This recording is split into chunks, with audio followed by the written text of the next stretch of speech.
আল্লাহ তুমি আমার গুনাহগার উম্মতকে বাঁচাও। বিশ্বনবী পাগলের মতো একবার হাউজে কাউসারে যাবেন, একবার সিরাতে যাবেন, একবার পুলসিরাতের দিকে, একবার হাউজে কাউসারের দিকে পাগলের মতো দৌড়াতে থাকবেন।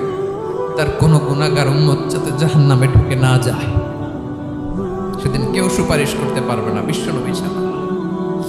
কিয়ামতের ময়দানে ওই বিভীষিকাময় সময়ে মুসিবতের কালে মানুষগুলো পাগল হয়ে বিশ্বনবীকে খুঁজতে আরম্ভ করবে। সবাই মিলে বিশ্বনবীর কাছে যেয়ে বলবে, ইয়া রাহমাতাল লিল আলামিন, ইয়া খাতামান নবীন, রাহমাতাল লিল আলামিন।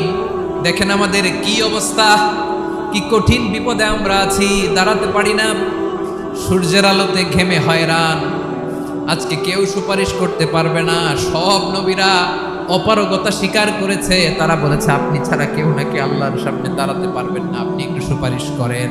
বিশ্বনবী বলবেন, আসো আসো, আজকের দিনে আমি ছাড়া আল্লাহর সামনে কেউ দাঁড়াতে পারবে না।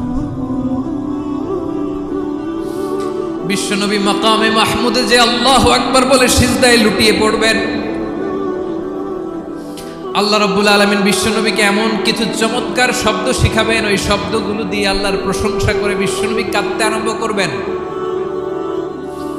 বিশ্বনবী এমন ভাবে অজর দ্বারায় সিজদায় লুটিয়ে পড়ে কাঁদবেন, রব্বুল আলামিনের রহমতের দরিয়ায় জোশ লেগে যাবে।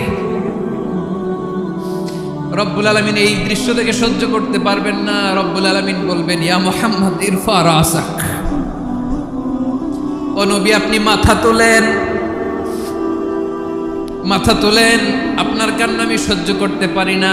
নবী আপনি মাথা তোলেন, সাল তুতা, আজকে আপনি যা চাবেন তাই দেব। নবী আপনি সিজদা থেকে মাথা তুলেন, সাল তুতা, যা চাবেন তাই দেব। ওয়াশফা তুশাফা, যার জন্য সুপারিশ করবেন তার সুপারিশ কবুল করে নেব। বিশ্বনবী এবার মাথা তুলবেন। যে বিভীষিকাময় সময়ে প্রত্যেক নবী বলেছেন আমি পারবো না, প্রত্যেক নবী বলেছেন নফসি নফসি, আমার কি হবে আমি জানি না, আল্লাহ আমারে বাঁচাও। প্রতিটি নবী বলবেন নফসি নফসি, আল্লাহ তুমি আমারে বাঁচাও, আমারে বাঁচাও। বিশ্বনবী মাথা তুলবেন, তুলে বলবেন রব্বি হাবলি উম্মতি, আল্লাহ তুমি আমার গুনাহগার উম্মতকে বাঁচাও। এই দুনিয়ার বুকে রব্বুল আলামিন সব নবীকে একটা করে দাওয়া মুস্তাজাবা দিয়েছেন, মানে যে দোয়া করলে কবুল হয়ে যায় সাথে সাথেই। দাও বিহা, দুনিয়ার সব নবীরা ওই দোয়াটা দুনিয়ায় করে ফেলেছে। সব নবীকে আল্লাহ একটা করে দোয়া দিয়েছেন, নবী দোয়া করলেই কবুল। সব নবীরা ওই দোয়া করে ফেলেছে দুনিয়াতে। বিশ্বনবী বলেন আমি করি নাই। ওয়া ইন্নী আখতাবিউ দাওয়াতি শাফাআতান লি উম্মতি ইয়াউমাল কিয়ামাহ, আমার ওই স্পেশাল দোয়াটা আমি দুনিয়ার বুকে কঠিন বিপদে পড়েও কোনোদিন করি নাই। আমি আমার স্পেশাল দোয়াটা কিয়ামতের দিন আমার গুনাহগার উম্মতকে সুপারিশের জন্য রেখে দিয়েছি। আল্লাহ বলবেন নবী ইরফা রাসাক, মাথা তোলেন, আর কাটবেন না। বিশ্বনবী মাথা তুলবেন, আল্লাহ বলবেন সাল তুতা, আপনি যা চাবেন তাই দেব। ওয়াশফা তুশাফা, সুপারিশ করেন, সুপারিশ কবুল করব। বিশ্বনবী বলবেন আল্লাহ ওই স্পেশাল দোয়াটা দুনিয়াতে করি নাই, আজকে আমি তোমার দরবারে দাঁড়িয়ে কিয়ামতের দিন ওই দোয়াটা করছি। আল্লাহ আমার যে উম্মতের হৃদয়ে যাররা পরিমাণ ঈমান আছে, আমার একটা উম্মতকেও তুমি জাহান্নামে ঢোকাতে পারবা না। বিশ্বনবী পাগলের মতো একবার হাউজে কাউসারে যাবেন, একবার সিরাতে যাবেন, একবার পুলসিরাতের দিকে, একবার হাউজে কাউসারের দিকে পাগলের মতো দৌড়াতে থাকবেন। তার কোনো গুনাহগার উম্মত যাতে জাহান্নামে ঢুকে না যায়, সেদিন কেউ সুপারিশ করতে পারবে না বিশ্বনবী ছাড়া। এজন্য 5 নম্বর আল্লাহ বললেন মান যাল্লাযী ইয়াশফাউ ইনদাহু ইল্লা বিইযনিহি, কার সাহস আছে, কার এত বড় বুকের পাটা কিয়ামতের কঠিন দিন আল্লাহর সামনে দাঁড়িয়ে সুপারিশ করবে? কারো ক্ষমতা, কারো ক্ষমতা নাই। বিশ্বনবী সেদিন সিজদায় পড়ে উম্মতের জন্য কাঁদবেন, সবাই কাঁদবে নফসি নফসি, আল্লাহ আমারে বাঁচাও, আল্লাহ আমারে বাঁচাও। বিশ্বনবী বলবেন ও উম্মতি উম্মতি, বিশ্বনবী আমার জন্য কাঁদবেন, আপনার জন্য কাঁদবেন, আমাদের জন্য সেদিন কেঁদে কেঁদে জাহান্নামের দরজায় দাঁড়িয়ে আমাদেরকে টেনে টেনে জান্নাতে ঢুকাবেন। এজন্য এই বিশ্বনবীর ভালোবাসা যেন আমাদের হৃদয়ে ভরপুর থাকে। আমার ভাইয়েরা, প্রতি শুক্রবার বিশ্বনবীর উপরে বেশি বেশি যেন আমরা দুরূদ পড়ি। আমরা যখন বিশ্বনবীর সালাম দেই, দুরূদ পড়ি, একদল স্পেশাল ফেরেশতা আছে যারা বিশ্বনবীর দুধটা নিয়ে সরাসরি বিশ্বনবীর রওজায় যায়, যে বলে অমুকের বেটা অমুক আপনারে সালাম দিয়েছে। বিশ্বনবী নিজ কবরের থেকে নিজেই সালামের উত্তর দেয়। বিশ্বনবীর ভালোবাসা যেন আমাদের হৃদয়ে থাকে, বিশ্বনবীর সুন্নাহ দিয়ে যেন আমাদের জীবনটাকে সাজাই, পারা যাবে ইনশাআল্লাহ। বিশ্বনবীর ভালোবাসা ছাড়া কেউ জান্নাতে ঢুকতে পারবে। বিশ্বনবীর পক্ষে আমরা বলব, বিশ্বনবীর পক্ষে আমরা লিখব, বিশ্বনবীর জন্য আমরা আমাদের কলিজার রক্ত বিলিয়ে দিব, ঠিক কিনা বলেন? সেদিন বিশ্বনবী ছাড়া কেউ সুপারিশ করতে পারবে না। 5 নম্বর আল্লাহ বললেন, মান দাল্লাযী ইয়াশফাউ ইনদাহু ইল্লা বিইذনি, কে আছে সুপারিশ করবে আল্লাহর সামনে আর আপনি আপনার বাবার দরবারে যে সেজদা দেন? হ্যাঁ, ইব্রাহিম আলাইহিস সালাম থারথার করে কাঁপবে আর বলবে নাফসি নাফসি, আল্লাহ আমারে বাঁচাও। মুসা আলাইহিস সালাম থারথার করে কাঁপবে, আল্লাহ নাফসি নাফসি, আমারে বাঁচাও। আর আপনি পীরের দরবারে যে সেজদা দেন? কোথায় আছেন আপনি? খবরদার, কেউ বাঁচাতে পারবে না। যাকে ইল্লা আল্লাহ যাকে অনুমতি দেন, বিশ্বনবীকে দিবেন, নবীদেরকে দিবেন, এরপরে আল্লাহ তার স্পেশাল ওলিদেরকে, মুত্তাকিনদেরকে, শহীদদেরকে, সিলেক্টেড বান্দাদেরকে দিবেন। কিন্তু কাকে দিবেন, কার জন্য দিবেন, দুনিয়ার কেউ জানে না, একজন ছাড়া, তিনি কে? আল্লাহর ওলিদেরকে, নেককার লোকদেরকে আল্লাহ সুপারিশের অনুমতি দিবেন। কিন্তু আপনি যারে মানেন, যার পায়ে সেজদায় লুটিয়ে পড়ে থাকেন, তারে যে আল্লাহ দিবেন, এটার কোনো গ্যারান্টি আছে? কথা বলেন। এজন্য জপতে হবে একজনের নাম, আওয়াজ করে বলুন, তিনি কে? আয়াতুল কুরসির 5 নাম্বার কথা হচ্ছে, সেদিন কেউ কারো উপকারে আসবে না, সুপারিশ করার সুযোগ পাবে না, আল্লাহ যাকে অনুমতি দেয় তিনি ছাড়া। আল্লাহ যদি কাউকে দয়া করে অনুমতি দেয় তাহলে করতে পারবে, তাহলে পারবে। সেই কিয়ামতের দিনটা বড্ড ভয়ঙ্কর, কেউ সুপারিশ করার সাহস পাবে না। আরে আমার অবস্থা কি আমি জানি না, আমি আবার কারোর জন্য সুপারিশ করব? কথা বুঝেন নাই? আমার কি হবে আমি জানি, তা আমি আরেকজনের নিয়ে টেনশন করার সুযোগ কোথায়? ইয়া নাফসি ইয়া নাফসি, আল্লাহ আমারে বাঁচাও, আমারে বাঁচাও, আমারে বাঁচাও। কাঁদতে কাঁদতে মানুষ হয়রান হয়ে যাবে, এ নাকি আবার আরেকজনের বাঁচাবে। বিশ্বনবী বলেন, বিশ্বনবী একবার ছাগলের রান খাচ্ছিলেন, রান খেতে খেতে বিশ্বনবী বলেন, আনা সাইয়্যিদুন নাসি ইয়াউমাল কিয়ামা, আমি কিয়ামতের দিন সর্বশ্রেষ্ঠ হব, মানুষের মধ্যে সর্বশ্রেষ্ঠ সেরা আমি বিশ্বনবী। আলহামদুলিল্লাহ।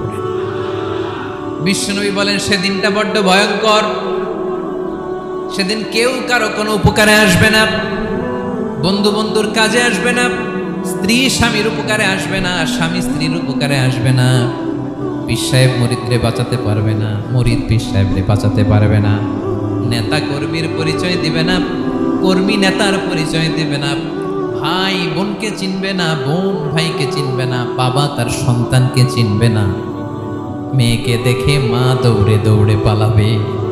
বড্ড ভয়ঙ্কর দিন। বিশ্বনবী বলবেন, জমিনটা এখনকার মতো থাকবে না, পুরো জমিনটা সমান হয়ে যাবে, ফ্ল্যাট। এখন তো গোল, তখন ফ্ল্যাট। সবাই এক জমিনের উপরে দাঁড়াবে, সূর্যটা মাথার কাছে চলে আসবে, সূর্যের গরমে মানুষের মাথার মগজ গলে গলে কানের ছিদ্র, নাকের ছিদ্র দিয়ে বেয়ে বেয়ে পড়বে। আহ, সবাই হয়রান, পেরেশান, ক্লান্ত শ্রান্ত। মানুষগুলো বলবে বাঁচার কোনো উপায় নাই। 50,000 বছর মানুষ এরকম দৌড়াবে, চিৎকার করবে, কাঁদবে, বাঁচার কোনো উপায় নাই। সবাই বলবে, আহ, আল্লাহ যদি বিচারটা শুরু করতো, যা হবার হবে, আগে বিচার শুরু। বিচারই শুরু হয় না, বিচার শুরু হইতেই 50,000 বছর। আল্লাহ, 50,000 বছর, 5,000, 15,000 না, 50,000 বছরের যাবে। মানুষগুলো কাঁদতে কাঁদতে বলবে, চলো আমরা আদম আলাইহিস সালামের কাছে যাই, যেন আল্লাহর যে সুপারিশ করে, আল্লাহ আপনি বিচার শুরু করেন। কিয়ামতের ময়দানে সবাই মিলে সাইয়েদনা আদম আলাইহিস সালামের কাছে যেয়ে বলবে, ইয়া আবাল বাশার ইয়া আউওয়ালাল আম্বিয়া, ও আদম নবী, আপনি দুনিয়ার বুকে প্রথম নবী। আল্লাহ নিজ হাতে আপনারে 60 হাত লম্বা করে বানিয়েছেন। আপনার সম্মানে ফেরেশতাদেরকে সেজদা দিতে বলেছেন। দুনিয়ার প্রথম নবী, প্রথম মানুষ আপনি। আপনি আল্লাহরে যে সুপারিশ করেন যেন আল্লাহ বিচার শুরু করে। আদম আলাইহিস সালাম বলবেন আমি পারবো না, কারণ আল্লাহ আমাকে একটা নিষিদ্ধ গাছের কাছে যেতে নিষেধ করেছিল, আমি ভুল করে এই গাছের ফল খেয়েছি। নাফসি নাফসি, আজকে আমার কি হবে আমি জানি না, আমি বড় লজ্জিত। আমারে যদি আল্লাহ জিজ্ঞেস করে কেন খাইছিলাম, আমার কোনো উত্তর নাই, তোমারে বাঁচামো কেমনে আমি? নবীরা থার থার করে কাঁপবে সেদিন। আদম আলাইহিস সালাম বলবেন আমি পারবো না, মাফ করো আমাকে, আমি পারবো না। ওই যে ভুল করে গন্ধম খেয়ে ফেলেছি, নিষিদ্ধ গাছের ফল খেয়ে ফেলেছে, আমি বড় লজ্জিত, অনুতপ্ত, আমি পারবো না। আজকে আল্লাহ এত রাগান্বিত হয়েছে, আগে কখনো আল্লাহ এত রাগান্বিত হয় নাই, ভবিষ্যতে আল্লাহ কখনো এত রাগান্বিত হবে না। আমি পারবো না। এক কাজ করো, তোমরা নূহ আলাইহিস সালামের কাছে যাও। কোন নবী? লোকেরা এবার পাগলের মতো দৌড়াতে দৌড়াতে আল্লাহর নবী নূহ আলাইহিস সালামের কাছে যেয়ে বলবে, ইয়া নবী আল্লাহ নূহ, আনতা আউয়ালুর রুসুলি ফিল আরদ, আপনি জমিনে প্রথম রাসূল। আদম আলাইহিস সালাম নবী ছিলেন, রাসূল ছিলেন না। এই দুনিয়ার মুখে প্রথম রাসূল ছিলেন আল্লাহর নবী নূহ আলাইহিস সালাম। সবাই বলবে ও নবী আল্লাহ নূহ, রাসূল আল্লাহ নূহ, আল্লাহ আপনাকে আবদান শাকুরা, শুকরগুজার বান্দা বলে কোরআনে বলেছে। কোরআনে নূহ আলাইহিস সালামের নামেও সূরা আছে না নাই? আপনি আল্লাহর প্রিয় বান্দা, প্রিয় রাসূল। দেখেন আমাদের কি দশা, ঘামতে ঘামতে শেষ। জমিনটা তামার জমিন, সূর্যটা মাথার কাছে, কি করবো আর পারি না, ঘামতে ঘামতে আর কত ঘামবো, কত দাঁড়িয়ে থাকবো। আল্লাহরে যে বলেন বিচার যেন শুরু করে। নূহ আলাইহিস সালাম বলবেন আমিও পারবো না, আমিও পারবো না। আমি আমার ছেলের জন্য কথা বলে ভুল করে ফেলছি। যখন মহাপ্লাবন হবে আমি বললাম আল্লাহ আমার কলিজার টুকরা সন্তান রে বাঁচান। আল্লাহ বললেন ও নূহ, সে তোমার সন্তান না, কারণ সে ঈমান আনে নাই, সে পাহাড়ের উপর দাঁড়িয়েছে, দেখি কেমনে সে বাঁচে। ওই যে আমি একটা না বুঝে আবদার করেছি, আল্লাহ আমার উপর রেগে গিয়েছিলেন। আজকে আল্লাহ ওই ব্যাপারে যদি আমারে প্রশ্ন করে, আমার কোনো জবাব নাই, আমি পারবো না, মাফ করো। তোমরা সবাই মিলে আল্লাহর খালিল ইব্রাহিম আলাইহিস সালামের কাছে যাও। লোকগুলো পাগলের মতো খুঁজতে আরম্ভ করবে, অযুত লক্ষ নিযুত কোটি মানুষের ভিড়ে আল্লাহর খালিল ইব্রাহিমকে যে বলবে ইয়া খালিলুল্লাহ, ও আল্লাহর খালিল, আল্লাহ আপনাকে বড্ড ভালোবেসেছেন, আপনি কাবা বানিয়েছেন, আল্লাহ আপনাকে বড্ড পছন্দ করেন। দেখেন আমাদের কি অবস্থা। আপনি যে আল্লাহর কাছে সুপারিশ করেন যেন আল্লাহ আজকে বিচার শুরু করে। আল্লাহর নবী ইব্রাহিম বলবেন আমিও পারবো না, আমি আমার জীবদ্দশায় 3টা মিথ্যা বলেছি। কয়টা? আসলে মিথ্যা না, একটু টুইস্ট করে কৌশল করে কথা বলেছিলেন, ওইটাকে হাদিসে মিথ্যা বলা হয়েছে। আমি জীবনে 3টা মিথ্যা বলেছি, জীবন বাঁচানোর তাগিদে কৌশল করে 3টা কথা বলেছি। আজকের এই কঠিন ময়দানে আল্লাহ যদি ওই 3টা কথার ব্যাপারে জিজ্ঞেস করে, লজ্জায় আমি মাথা দেখাতে পারবো না, আমিও পারবো না, আমিও পারবো না। আজকে আল্লাহ এত রেগে আছে, আগে কখনো এত রাগে নাই, পরেও রাখবে না। তোমরা সবাই মিলে বনি ইসরাইলের নবী মূসা আলাইহিস সালামের কাছে যাও। সবাই এবার যাবে মূসা আলাইহিস সালামের কাছে, যেয়ে বলবে ইয়া নবী আল্লাহ মূসা, আপনি ছিলেন কালিমুল্লাহ, আল্লাহর সাথে সরাসরি কথা বলতেন। রব্বুল আলামিন আপনাকে তাওরাত কিতাব দিয়েছেন, আপনি যে একটু সুপারিশ করেন। আল্লাহর নবী মূসা বলবেন মাফ করো, আমিও পারবো না, আমি দুনিয়ার বুকে ভুল করে একটা মানুষকে মেরে ফেলেছি। আমি মারছিলাম আদব শিক্ষা দেওয়ার জন্য এক থাপ্পড়, এই থাপ্পড়ে যে ওই লোক মরেই যাবে আমি জানতাম না। আজকে আল্লাহ যদি জিজ্ঞেস করে কেন মারলা, জবাব আছে? ওই লজ্জায় আমি অনুতপ্ত, আমি পারবো না, আমার এই কথা বলো না। আজকে আল্লাহ বড্ড রেগে আছে, আমি পারবো না। তোমরা আল্লাহর নবী ঈসা আলাইহিস সালামের কাছে যাও। কিয়ামতের ময়দানে মানুষগুলো পাগল পাড়া হয়ে আল্লাহর নবী ঈসা আলাইহিস সালামের কাছে যাবে, যে বলবে নবী ঈসা আপনি রূহুল্লাহ, বাবা ছাড়া আল্লাহ আপনাকে বানিয়েছেন, ইনজিল কিতাব দিয়েছেন, মৃত মানুষকে আপনি জীবিত করতে পারতেন। আজকের এই কঠিন বিপদের দিনে আপনি আমাদের সাহায্য করেন। আল্লাহর কাছে যে বলেন যেন বিচার শুরু করে। ঈসা আলাইহিস সালাম বলবেন আমিও পারবো না, ইন্নী উবিদতু মিন দুনিল্লাহ, আমার উম্মত খ্রিস্টানেরা আল্লাহরে বাদ দিয়ে আমি ঈসার ইবাদত করেছে। আমার মা ম্যারি আর আমাকে ডাকতো জেসাস ক্রাইস্ট, আমার ইবাদত করেছে। যদিও আমি আমার ইবাদত করতে বলি না, ঈসা আলাইহিস সালামও ইবাদত করতে বলেছেন একজনের, তিনি কে? আল্লাহর নবী ঈসা আলাইহিস সালাম বলবেন আমিও পারবো না, আজকে আল্লাহ অনেক রেগে আছে, আমি পারবো না, তবে একটা পরামর্শ দিতে পারি, একটা সাজেশন দিতে পারি। আজকের দিনে এই কঠিন মুসিবতের কালে, এই কঠিন সময়ে কেউ আল্লাহর দরবারে দাঁড়িয়ে একটা টু শব্দ করার ক্ষমতা কারো নাই, একমাত্র আখিরি জামানার পয়গাম্বর বিশ্বনবী মুহাম্মদুর রাসূলুল্লাহ ছাড়া। মানুষগুলো এবার আগুনের মধ্যে পানি দিলে যেমনি আগুন নিভে যায়, দাউ দাউ করা হৃদয়ে জ্বলন্ত আগুন তাদের ঠান্ডা হবে। কিয়ামতের ময়দানে ওই বিভীষিকাময় সময়ে মুসিবতের কালে মানুষগুলো পাগল হয়ে বিশ্বনবীকে খুঁজতে আরম্ভ করবে। সবাই মিলে বিশ্বনবীর কাছে যেয়ে বলবে ইয়া রাহমাতাল লিল আলামিন, ইয়া খাতামান নবীন, রাহমাতাল লিল আলামিন। দেখেন আমাদের কি অবস্থা, কি কঠিন বিপদে আমরা আছি, দাঁড়াতে পারি না, সূর্যের আলোতে ঘেমে হয়রান। আজকে কেউ সুপারিশ করতে পারবে না, সব নবীরা অপারগতা স্বীকার করেছে, তারা বলেছে আপনি ছাড়া কেউ নাকি আল্লাহর সামনে দাঁড়াতে পারবেন না, আপনি একটু সুপারিশ করেন। বিশ্বনবী বলবেন আসো আসো, আজকের দিনে আমি ছাড়া আল্লাহর সামনে কেউ দাঁড়াতে পারবে না। বিশ্বনবী বলবেন আল্লাহ, ওই স্পেশাল দোয়াটা দুনিয়াতে করি নাই, আজকে আমি তোমার দরবারে দাঁড়িয়ে কিয়ামতের দিন ওই দোয়াটা করছি। আল্লাহ, আমার যে উম্মতের হৃদয়ে যাররা পরিমাণ ঈমান আছে, আমার একটা উম্মতকেও তুমি জাহান্নামে ঢোকাতে পারবা না। বিশ্বনবী পাগলের মতো একবার হাউজে কাউসারে যাবেন, একবার সিরাতে যাবেন, একবার পুলসিরাতের দিকে, একবার হাউজে কাউসারের দিকে পাগলের মতো দৌড়াতে থাকবেন। তার কোনো গুনাহগার উম্মত যাতে জাহান্নামে ঢুকে না যায়, সেদিন কেউ সুপারিশ করতে পারবে না বিশ্বনবী ছাড়া,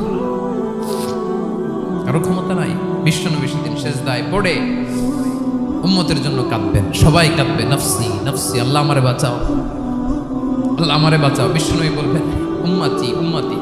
বিশ্বনবী আমার জন্য কাঁদবেন, আপনার জন্য কাঁদবেন, আমাদের জন্য সেদিন কেঁদে কেঁদে জাহান্নামের দরজায় দাঁড়িয়ে আমাদেরকে টেনে টেনে জান্নাতে ঢুকাবেন।